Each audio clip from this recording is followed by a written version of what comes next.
আর মামলা নরতে যেতাম পারে এতরা নরা বাবা এন্দর আছে আর সাহায্য সাধ্য তোমার আল্লাহর আছে আর সাহায্য সাধ্য ভাই আর মামার কি রক্ষা করো আর মামার কি আর কি রায়া ভাই আর মানুষ জায়গা রায়াতে থাকি দে ভাই। আসসালামু আলাইকুম, আমি আছি টেকনাফ সদর 7 নম্বর ওয়ার্ড কোসোবনিয়া। আমার পাশে একজন অসুস্থ মহিলাকে দেখতেছেন। উনি অনেক অসুস্থ, বাসার মধ্যে পড়ে আছে অনেক ভোগান্তি হয়ে। তবে হঠাৎ করে আমার একটা ছোট ভাই আমাকে নক করে, আমি সাথে সাথে এসে উপস্থিত হই। এই মুহূর্তে আমি দেশ ও প্রবাসী ভাইদের কাছে আকুল আবেদন করতেছি যে 3টা মেয়ে রয়েছে এবং 3টি ছেলে সন্তান রয়েছে। এরা কিন্তু বর্তমানে আছে থাকার পরিয়ন নাই, কারণ এরা এমন ভোগান্তির মধ্যে পড়ে আছে, এদের কোনো বাসা বাড়ি নাই, একটা টাকার হেস্তান নাই। আরেকজনের বাসার মধ্যে থাকতেছে, আরেকজনের বসত বাড়িতে থাকতেছে, কিন্তু এই মা জননী এমন চিল্লাইতেছে এটা বলার বাহিরে।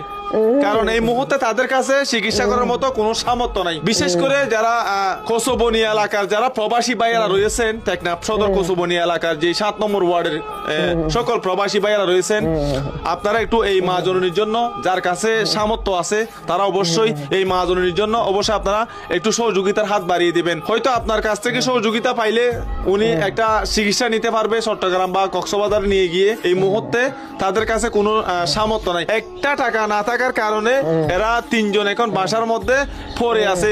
উনার স্বামীও নাই, মানে এখন এই মা জননীর স্বামীও নাই, ছেলে রয়েছে 3টি, তবে থাকার পরিয়ন নাই, কোনো খোঁজ খবর নাই। এই মুহূর্তে আপনারা যদি কোনো হৃদয়বান ব্যক্তি যদি কোসোবনিয়া প্রবাসী এই এলাকার মানুষ যদি থাকেন, কোন হৃদয়বান ব্যক্তি যদি একটু মায়া চোখ দিয়ে দেখেন, এই মা জননীকে হসপিটালে নিয়ে গিয়ে একটু ভালো চিকিৎসা নিতে পারবে।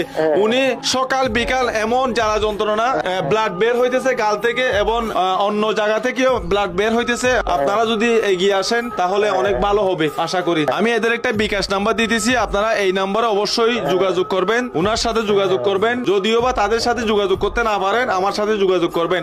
এখানে রয়েছে পার্সোনাল বিকাশ নগদ 0188770569 এদের 3টি ছেলে রয়েছে, একজনের নাম সৈয়দুল আমিন, আরেকজনের নাম আব্দুল আমিন, আরেকজনের নাম নুরুল আমিন। এই মুহূর্তে তারা কিন্তু বর্তমানে বেঁচে আছে, থাকার পরিয়ন নাই। মানে এরকম মা জননীকে ফেলে রেখে যে আপনারা এমন ভাবে আপনারা পড়ে আছেন, আমার সহ্য হইতেছে না। আপনারা কেমন সহ্য করে বাসার মধ্যে ঘুমাইতে পারতেছেন, খুবই আমার দুঃখ হইতেছে। আপনারা যদি একটু যদি এই মা জননীর জন্য যদি এগিয়ে আসছেন, আজকে 10 মাস 10 দিন পেটে নেওয়ার পরেও যদি আপনারা এই মা জননীকে অন্যর বাড়ির মধ্যে ফেলে রেখে এই চিকিৎসা না দিয়ে আপনারা যে সুখে শান্তির মধ্যে ঘুমাইতেছেন, এটা কিন্তু খুবই দুঃখজনক। মা